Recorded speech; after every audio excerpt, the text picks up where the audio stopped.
cette question de y a-t-il une opposition entre les questions sociales et les questions écologiques, qui a finalement, c'est ça. Et donc vous parlez à la fois de transition écologique, de justice sociale et de fiscalité. Donc bien sûr, on a eu des éléments, je vous ai dit, je vais vous montrer des petites photos.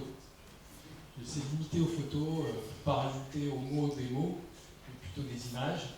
Et donc là, on a un petit peu ce qu'on a vu dans les médias sur ces différents schémas. Donc les gilets jaunes, vous l'avez vu. Ce que vous trouvez à droite, c'est la hausse de fiscalité qui a été... je vais me mettre en face.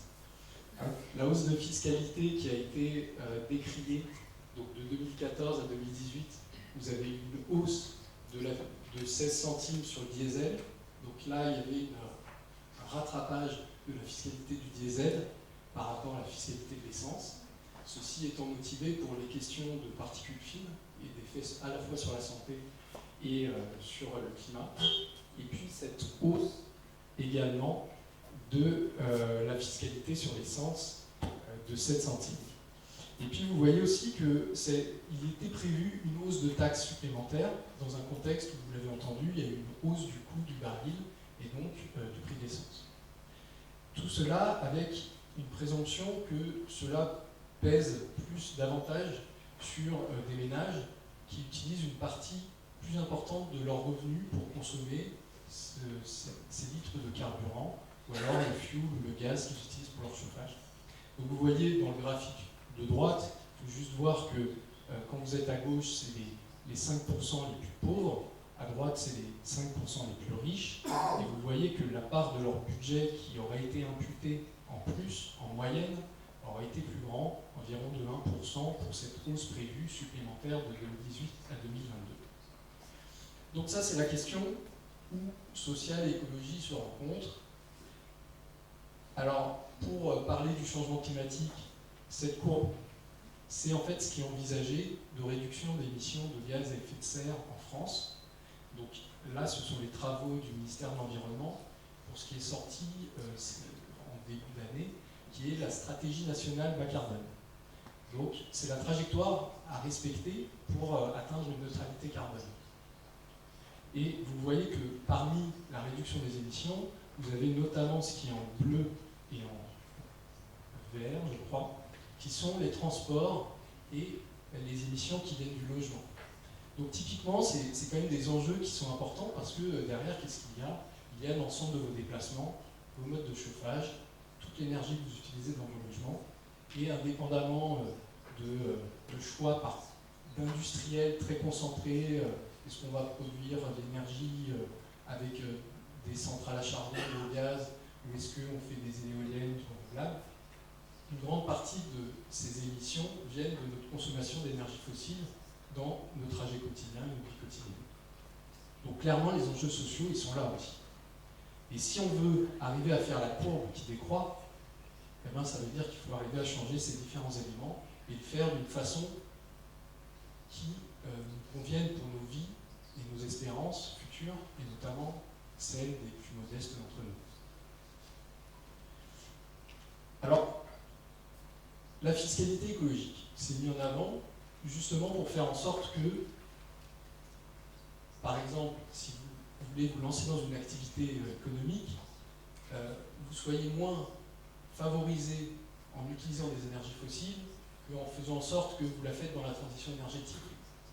Donc pour cela, il faut que vous soyez plus compétitif par rapport à ceux qui utiliseraient des énergies fossiles, ou par exemple que Renault soit pas désavantagé de lancer un véhicule électrique par rapport à un véhicule à essence, etc. Et donc il y a des conditions de coût qui sont importantes. Et donc c'est pour ça que lorsque les énergies fossiles sont peu chères, au final, ça favorise tous ceux qui les utilisent. Et c'est ça un peu la logique qui était derrière toutes ces tentatives-là que vous voyez, et tous ces échecs, d'augmenter le prix des énergies fossiles en mettant une fiscalité dessus. Donc la France était parmi les premiers, dès le début des années 90, à proposer de mettre une fiscalité sur l'énergie et les énergies fossiles avec la conférence de Rio sur le climat qui était en 92, mais on ne s'était pas mis d'accord avec les Allemands, parce que ça bénéficiait au nucléaire français. Et puis ensuite, il y a eu des tentatives, donc en 2000 avec le gouvernement Jospin, en 2010, la tentative de Nicolas Sarkozy, en 2013, vous vous souvenez des bonnets rouges, etc. Donc en fait, on voit qu'il y a de nombreuses difficultés qui montrent qu'au-delà de la situation des gilets jaunes, et c'est là où je veux en venir, il y a des questions importantes, sociales. Derrière, il n'y a pas que des faux arguments. Il y a peut-être des faux arguments. Hein.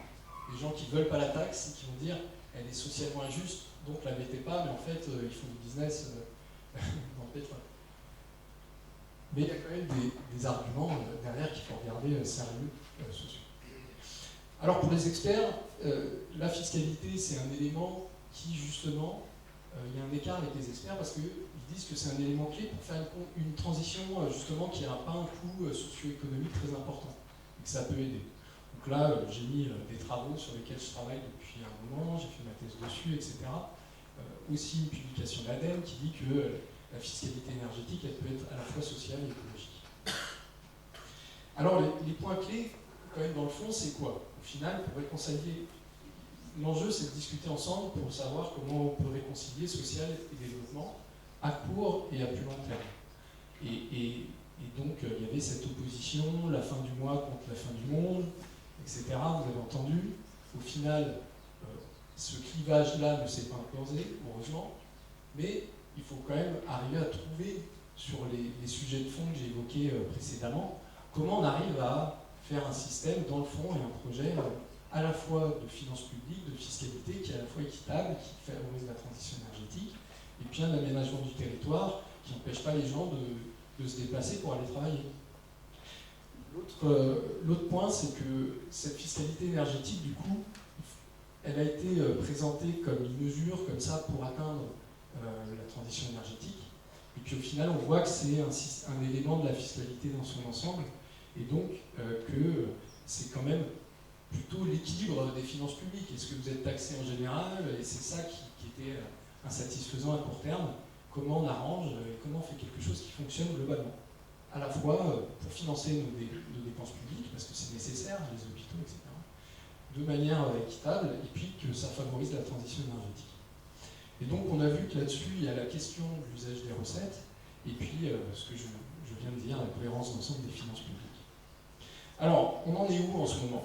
En ce moment, la question c'est plutôt de savoir, est-ce qu'on ne veut pas continuer à baisser les taxes en fait? Parce que, donc on parlait de l'importance de les augmenter, mais si vous regardez ce sondage-là, on voit que la population est très partagée sur le fait de rétablir une fiscalité sur l'énergie ou pas. Et donc la question là, c'est, vous allez entendre des arguments, et on les a entendus notamment, il y a eu l'UFIP, je ne sais pas si vous connaissez, c'est l'Union des pétroliers, qui met en avant que la fiscalité énergétique c'est antisocial, il ne faut pas le faire, c'est pas comme ça qu'on fait la transition énergétique.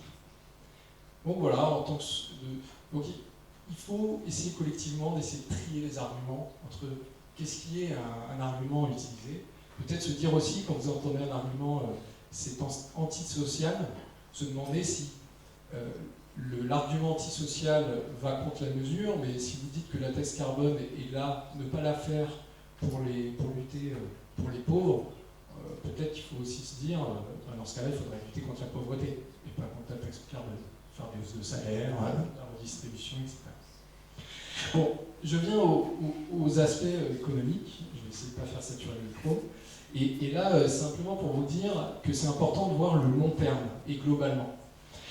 Et là, sur ce graphique, vous voyez que depuis les années 60, c'est la courbe du bas, finalement, la fiscalité énergétique est restée, le prix réel des carburants est resté relativement stable. En fait, ça n'a pas coûté vraiment plus cher sur le long terme. Et puis, ce que vous avez en rouge, c'est par contre, le salaire et les revenus des gens, on est devenu plus riches au fur et à mesure. On peut se payer de plus en plus de choses. Et ce que vous voyez en noir, c'est que dans le même temps, le prix, par contre, des logements dans les centres-villes, il a été multiplié par plus de 5. Et donc, qu'est-ce que font les gens sur le long terme?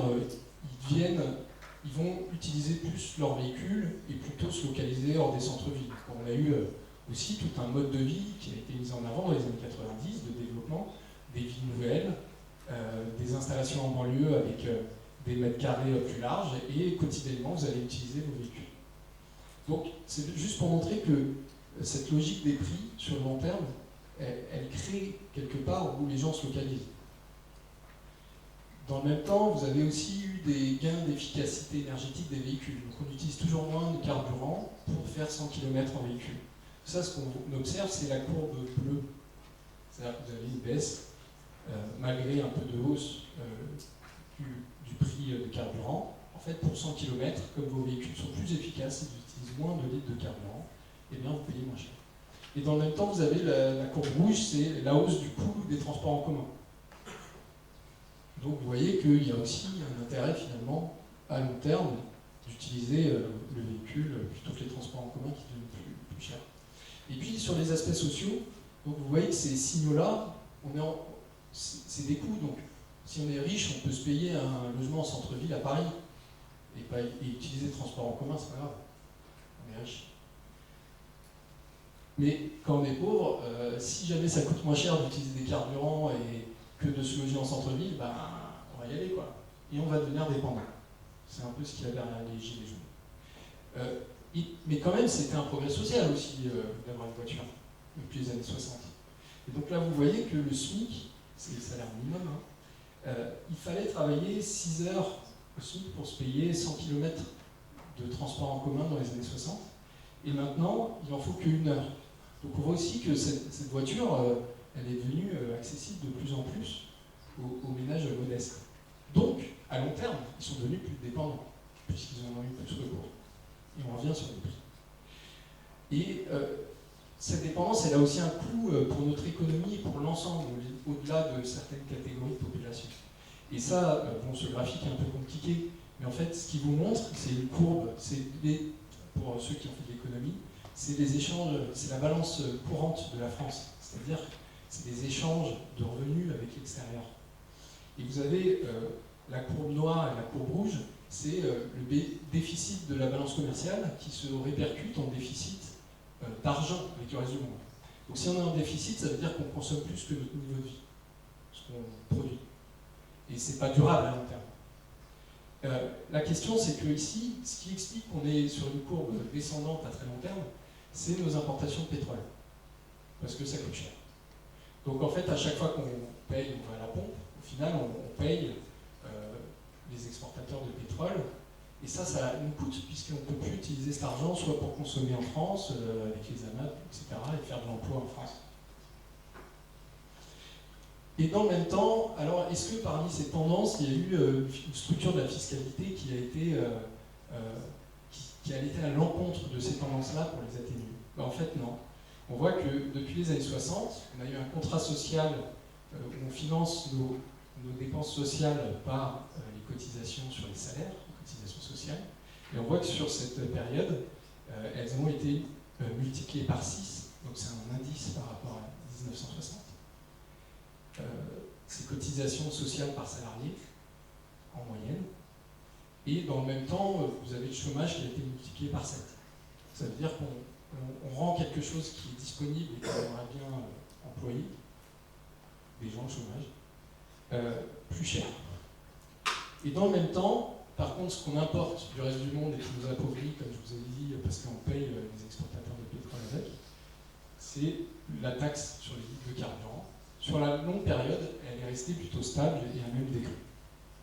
Donc c'est important, voilà, je voulais donner un peu cette perspective long terme pour faire comprendre un peu la logique qu'il y a, des économistes de donner une valeur, une fiscalité sur le carbone, parce qu'il y a une différence, c'est que quand vous mettez une fiscalité sur le carbone, vous augmentez les prix, donc vous favorisez toutes les activités qui luttent contre la transition énergétique, mais l'argent, elle reste dans le pays, à la différence d'un choc pétrolier.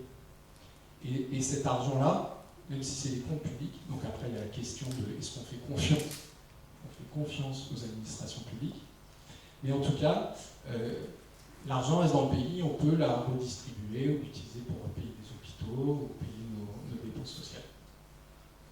Alors, nous, côté analyse, on étudie du coup des réformes de la fiscalité et puis voir les effets que ça fait sur l'économie pour essayer de trouver, parce que la question elle est là, quel type de dispositif, de politique publique on fait pour réconcilier social et écologie. Et donc là, c'était une simulation où, au lieu d'augmenter les cotisations sociales pour payer nos dépenses sociales, parce qu'en plus il y a le vieillissement de la population, etc., on augmente la taxe sur les produits énergie fossile, et puis en même temps on utilise cet argent pour baisser les cotisations sociales, et puis à même niveau de dépenses publiques, donc on finance les retraites, etc. Et un des aspects qui est intéressant, c'est que en fait, quand vous taxez l'énergie, vous taxez à la fois les entreprises et les ménages. Donc souvent on vous parle, oui, la taxe elle est trop forte sur les entreprises, ils ne sont pas taxés sur les ménages. On est les mêmes personnes.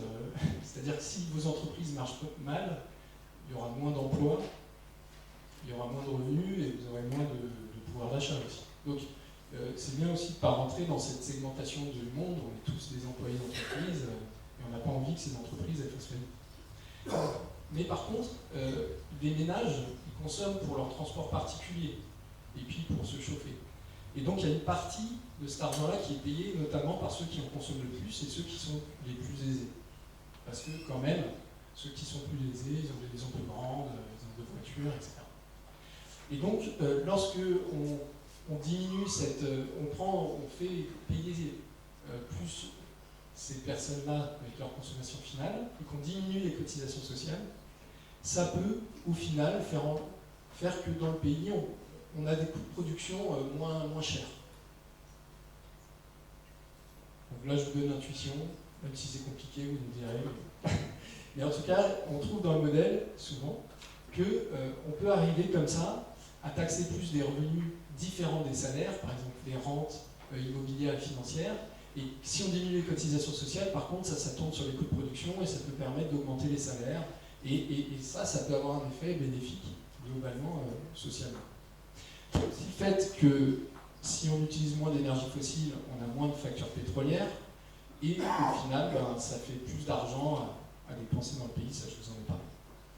Et puis enfin, si on rend plus cher l'énergie fossile et moins cher le travail, au final quand même, dans cet environnement économique, il y a toutes les activités qui vont embaucher plus, et donc avoir des coûts du travail plus importants que de l'énergie, qui vont être favorisés. Et donc, à long terme, on crée quand même un climat où la compétitivité, où la profitabilité, les coûts de production des entreprises qui vont dans la transition énergétique et qui n'hésitent pas à y aller, qui vont être plus favorisés. Et c'est bien ça l'enjeu, c'est-à-dire qu'on peut après financer la transition énergétique par des dépenses sociales, etc., par des dépenses fiscales, des investissements publics. Si on va à contre-courant parce que les énergies fossiles ne sont pas chères et que toutes les entreprises qui les utilisent, plus que de l'emploi, sont favorisées, on ira toujours un peu à contre-courant et ça sera compliqué. Alors, je ne sais pas exactement combien de temps il me reste, mais 15 minutes, bon ça va. Alors, en fait, les désaccords qu'il y a, toute la question maintenant, c'est de savoir comment on utilise l'argent. Parce qu'au final, ce qu'on observe quand on analyse, c'est que, et puis le débat, il a porté beaucoup là-dessus avec les Gilets jaunes, c'est, oui, vous le faites payer, et au final, vous ne rendez pas l'argent, et c'est toujours les mêmes qui bénéficient de l'argent, etc. Il y a clairement un choix à faire avec cet argent. Mais cet argent, il est limité. Il y a 100 €, il n'y a pas plus. Et donc, ce qu'on observe, c'est que, par contre, il n'y a pas d'accord là-dessus, sur l'usage de l'argent. Et ça, je le souligne parce que, au final, si vous êtes d'accord avec ce que je vous ai raconté, que ça peut être intéressant socialement à long terme d'avoir une fiscalité énergétique, à la fois pour le social et pour la transition énergétique, eh bien, il faut se mettre d'accord sur un dispositif maintenant. Et là, j'essaie de vous dire que ce n'est pas le problème de la taxe carbone en soi, c'est qu'il y a plein de façons de la faire, cette taxe carbone, ou d'augmenter ses prix d'énergie, notamment en utilisant différemment les recettes fiscales. Donc là, en fait, je vous ai mis, c'était des débats qu'il y avait eu déjà lors de la tentative avec Nicolas Sarkozy et le gouvernement Fillon en 2009. Et c'était des discussions parce qu'il y avait une commission Rocard avec toutes les parties prenantes et on discutait des dispositifs. Et à cette époque-là, comme aujourd'hui, on n'avait pas d'accord sur l'usage des recettes. Et donc il y avait des associations de consommateurs qui demandaient il faut rendre l'argent aux consommateurs. Ils payent trop, donc ça c'est ma première diapositive tout en haut, celle qu'on a dans les médias facilement, que tout le monde je pense a intégré. Et bien si on paye plus cher notre énergie au quotidien avec la taxe. Donc rendez-nous notre pouvoir d'achat directement. Il n'y a pas tous les effets il y a les salaires, les emplois que j'ai racontés, qui seront réels dans l'économie, mais qui sont moins perceptibles directement. Et donc, rendez-nous un chèque. Au moins, c'est visible, on voit l'argent, vous nous le rendez, etc. Il y a aussi la question, le deuxième point, c'est ce que j'ai souligné, et c'est ce qui est mis en avant par les économistes, ce qui serait plus efficace si on dit que c'est pas un jeu à somme nulle, qu'il y a un fonctionnement économique derrière, etc. C'est dynamique, il y a des choix de production derrière. C'est de baisser d'autres impôts qui pèsent sur les coûts de production, l'activité, l'embauche, l'emploi, les salaires, etc. Et donc ça, il y avait une discussion entre partenaires sociaux, les représentants des syndicats et du patronat. Ils n'étaient pas tous d'accord sur quelle taxe baisser, pas du tout d'accord en fait, mais ils étaient quand même, ils étaient prêts à discuter, à négocier. Par contre, il n'y a pas eu d'opportunité pour négocier réellement, pour en discuter et négocier réellement. Et puis, bon, on est quand même en période de réduction des déficits publics, et donc là, il y a quand même les responsables du budget qui disent attention, ça va nous retomber cher, ça n'arrive plus à emprunter dans notre pays parce qu'on a des déficits publics trop importants, etc. Donc il faut quand même que ça s'insère dans une dynamique générale des finances publiques où on rembourse nos dettes. Et puis, les associations de protection de l'environnement disent que c'est une taxe écologique qui doit servir pour l'écologie. Donc, c'est-à-dire, sur le principe d'une redevance de l'eau, je ne sais pas si vous connaissez, mais par exemple, sur vos consommations d'eau, vous payez une taxe, et cette taxe permet de payer toutes les opérations d'épuration de l'eau, etc. Donc, au final, cette taxe, elle ne sert pas à ce que vous n'utilisez plus d'eau. Ça paraît évident, mais il faut le redire. Elle sert à financer ce coût public collectif d'avoir de l'eau propre. Ici, pour une taxe carbone, c'est différent. On ne veut plus de carbone. Et ce qui est important, c'est les signaux que je vous ai dit, l'environnement économique, pour favoriser toutes les activités, tous les choix individuels et collectifs qui permettent de réduire ces émissions de CO2. Et donc, du coup, cette question de l'affectation à la transition écologique, pourquoi pas? Ça veut dire qu'on finance par fonds publics la transition énergétique. Mais il faut dire ce que ça veut dire. C'est-à-dire que si on ne diminue pas d'autres impôts en même temps, ou d'autres dépenses publiques, ou qu'on n'augmente pas les déficits, eh ben, c'est nos impôts et de dépenses publiques. Donc, vous voyez que ça va bloquer sur d'autres aspects, et le pacte finance-climat est un bon exemple, et c'est pour ça qu'il faut penser aussi, on a écrit un livre qui est Fiscalité carbone et finance-climat, c'est qu'à un moment donné, il faut aussi que ça soit l'épargne privée et les fonds privés, et pas uniquement les fonds publics, qui financent la transition énergétique. Alors, bon, un schéma compliqué, qui vient de simulation, mais qui était pour comparer notamment la baisse de prélèvements obligatoires sur le travail à l'autre option qui était le transfert au ménage. Parce que, au final, c'est ce qu'on observe sur ce graphique, mais je vous le commente juste avec l'intuition. Donc vous avez l'axe vertical qui était deux indicateurs macroéconomiques d'activité, l'emploi et le PIB. Et donc là derrière, on voit que la courbe bleue est favorisée, c'est celle, donc ça c'est tout le raisonnement que je vous ai dit des économistes en économie globale, cette substitution-là, on utilise moins quelque chose qu'on importe, plus quelque chose de disponible d'emploi, ça favorise, ça marche. Mais par contre, on voit que sur l'axe qui est des questions d'équité, donc horizontale, vous avez la courbe bleue qui va vers le centre plutôt que vers la droite, et qui veut dire que ça augmente les inégalités. Et par contre, rendre le même chèque à tout le monde, puisque c'est les plus riches qui consomment le plus d'énergie, qui vont payer le plus de taxes, bah vous rendez le même chèque à tout le monde, les plus pauvres vont en bénéficier. Ça va, ça? Un riche paye 2 fois plus de taxes en absolu, même si c'est moins dans son budget, parce qu'il est très riche, bah, vous rendez le même montant à tout le monde, et ben, ça va bénéficier à ceux qui en payent moins au départ, les plus pauvres. Et donc la question c'est de savoir, je reviens sur le principe que l'usage des recettes est important, c'est que ces différents dispositifs, ils mettent la même taxe carbone, et donc il a la même un peu, grosso, dans l'ordre de grandeur de l'incitation à réduire les émissions de gaz à effet de serre est le même. Et on voit que ça a des effets socio-économiques très différents, donc le choix des recettes, et ce qu'on fait en même temps, est important. Et donc, pour comprendre la différence, et ce que je vous ai un peu expliqué de manière qualitative, c'est que dans le cas où on rend l'argent directement aux ménages, au final, comme on taxe à la fois les ménages et les entreprises, ben, on augmente les coûts de production. Donc c'est ce qui est écrit en rouge. Donc, vous ne regardez pas les chiffres. Mais vous voyez que la différence avec la baisse des cotisations sociales, la substitution, c'est que là, on peut arriver à baisser les coûts de production, augmenter les salaires nets, parce que au final, on a une hausse des coûts énergétiques dans les locales eux-mêmes, mais comme on diminue les cotisations sociales qui pèsent sur le coût du travail, globalement, on peut arriver à donner une marge de manœuvre pour augmenter les salaires, tout en contrôlant les coûts de production. Et donc, les productions françaises, elles vont être moins défavorisées sur les échanges extérieurs, etc. Et donc, en fait, rendre l'argent au ménage, ça peut être nécessaire à court terme, etc. Mais il faut faire attention, et c'est ça au-delà des chiffres très particuliers qui sont écrits ici, qu'il faut prendre en compte, c'est les effets d'économie générale et plus long terme que j'ai essayé de vous montrer avec des graphiques.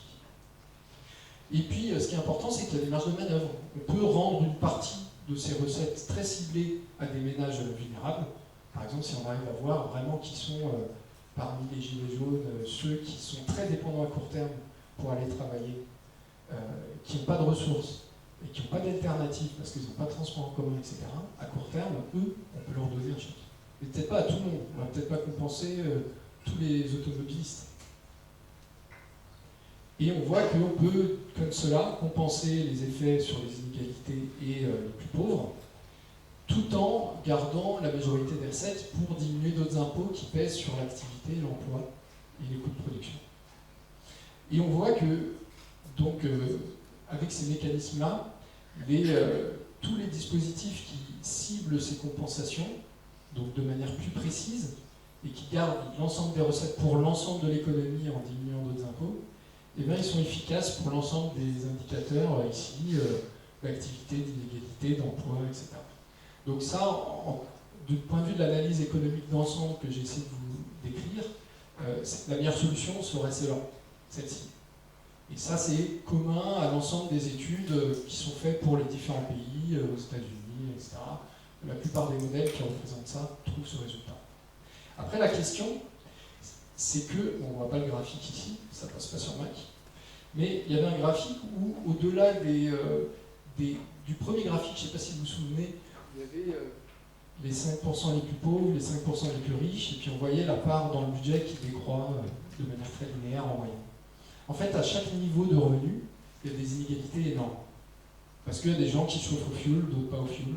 Il y a des gens qui ont des transports en commun, même les plus pauvres, ils n'ont pas de véhicule. Et donc, en fait, il y a des diversités, et ça on l'a vu avec les gilets jaunes également, de facteurs à la fois territoriaux, techniques, c'est-à-dire le type de chauffage, le type de voiture utilisée, et socio-économiques qui sont très différents. Et donc c'est très dur d'isoler qui sont les plus vulnérables vraiment et de cibler les compensations juridiques. Et ça, c'est un des enjeux qu'il faut arriver à comprendre pour gérer ces questions d'équité à court terme et à long terme. Alors pour finir, on avait aussi montré l'intérêt de défragmenter des discussions. C'est-à-dire que, par exemple, en 2009, je vous ai dit, il y avait la discussion de la commission Rocard sur la taxe carbone Fillon-Sarkozy, et ça avait lieu en juillet. Et donc là, on discutait utilisation des recettes, pourquoi on ne diminuerait pas les cotisations sociales, ou on ferait pas autre chose. Et fin des discussions à l'été, donc il y a eu plein de hauts-là pendant l'été, donc finalement le gouvernement a dit on va diminuer le taux de taxe, etc. Et puis ça allait jusqu'au point où ils disent bon, on annule la réforme, personne ne la veut. Et en fait, ils sont retrouvés en octobre à discuter du financement des retraites. On discutait à ce moment-là Deux, on finance comment les retraites. Donc si on veut un haut niveau de protection sociale dans le dispositif actuel, qu'est-ce qu'on fait? Soit on travaille plus longtemps, on reporte l'âge de départ en retraite, et on cotise plus longtemps, et on touche moins de retraite parce qu'on est vieux moins longtemps, hors du travail. Soit on augmente encore les sources de financement du dispositif actuel si on ne change pas, donc les cotisations sociales. Et ça va à l'encontre de l'incitation à utiliser plus de travail, moins d'énergie, etc. Vous voyez? Et donc on a essayé d'analyser les deux aspects, et cette fois-ci on a fait une simulation, l'objectif c'était de financer des retraites. Et dans une France vieillissante de 2020, donc on y arrive, c'était en 2004. Et donc vous avez différents dispositifs de réforme. On a gardé les deux dispositifs de réforme classiques que je viens de décrire du financement des retraites. Et puis comme il y avait un argument qui était contre utiliser les recettes de la taxe carbone et de diminuer en même temps les cotisations sociales, parce que les gens disaient, dans ce cas-là, on fait une taxe carbone pas pour le climat, parce que les gens séparent les sujets, taxe carbone pour le climat, etc.